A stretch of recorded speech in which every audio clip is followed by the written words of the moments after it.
Now, I wanted to start with the question, when was the last time you were called childish? For kids like me, being called childish can be a frequent occurrence. Every time we make irrational demands, exhibit irresponsible behavior, or display any other signs of being normal American citizens, we are called childish. Which really bothers me. After all, take a look at these events. Imperialism and colonization, world wars, George W. Bush. Ask yourself, who's responsible? Adults. Now, what have kids done? Well, Anne Frank touched millions with her powerful account of the Holocaust. Ruby Bridges helped to end segregation in the United States. And most recently, Charlie Simpson helped to raise 120,000 pounds for Haiti on his little bike.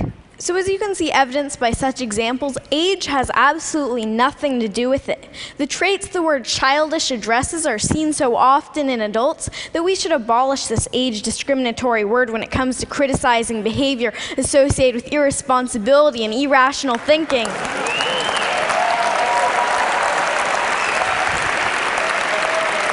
Thank you.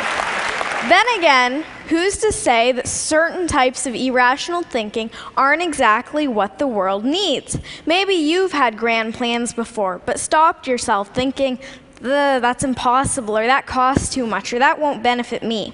For better or worse, sweet kids aren't hampered as much when it comes to thinking about reasons why not to do things. Kids can be full of inspiring aspirations and hopeful thinking, like my wish that no one went hungry or that everything were free, kind of utopia. How many of you still dream like that and believe in the possibilities? Sometimes a knowledge of history and the past failures of utopian ideals can be a burden, because you know that if everything were free, then the food stocks would become depleted and scarce and lead to chaos. On the other hand, we kids still dream about perfection. And that's a good thing, because in order to make anything a reality, you have to dream about it first. In many ways, our audacity to imagine helps push the boundaries of possibility. For instance, the Museum of Glass in Tacoma, Washington, my home state, yoo-hoo, Washington,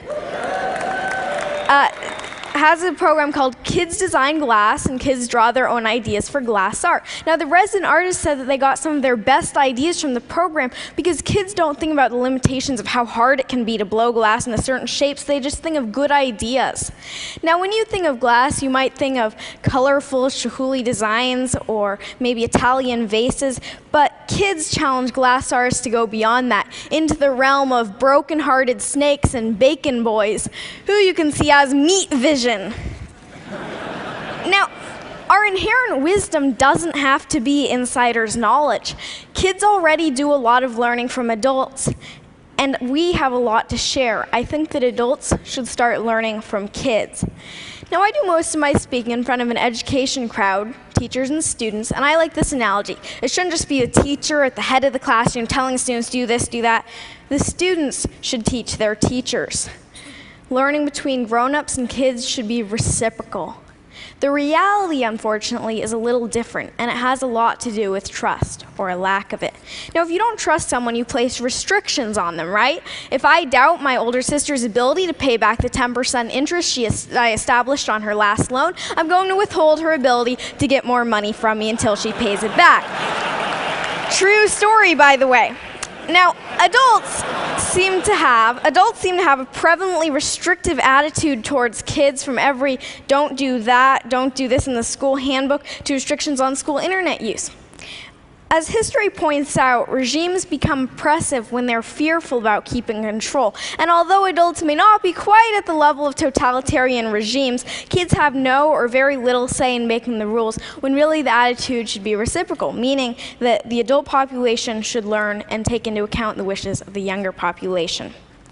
Now, what's even worse than restriction is that adults often underestimate kids' abilities. We love challenges, but when expectations are low, trust me, we will sing to them. My own parents had anything but low expectations for me and my sister. Okay, so they didn't tell us to become doctors or lawyers or anything like that, but my dad did read to us about Aristotle and pioneer germ fighters when lots of other kids were hearing the wheels on the bus go round and round. Well, we heard that one too, but pioneer germ fighters totally rules. I love to write from the age of 4, and when I was 6, my mom bought me my own laptop equipped with Microsoft Word. Thank you, Bill Gates, and thank you, Mom. I wrote over 300 short stories on that little laptop, and I wanted to get published. Instead of just scoffing at this heresy that a kid wanted to get published or saying, wait until you're older, my parents were really supportive. Many publishers were not quite so encouraging. One large children's publisher ironically saying that they didn't work with children. Might want to, children's publisher not working with children, I don't know, you're kind of alienating large client there. Now, one publisher, Action Publishing, was willing to take that leap and trust me and to listen to what I had to say. They published my first book, Flying Fingers, you see it here, and from there on, it's gone to speaking at hundreds of schools, keynoting to thousands of educators, and finally today, speaking to you. I appreciate your attention today because to show that you truly care, you listen. But there's a problem with this rosy picture of kids being so much better than adults. Kids grow up and become adults just like you. Or just like you? Really? The goal is not to turn kids into your kind of adult, but rather better adults than you have been, which may be a little challenging considering your guys' credentials.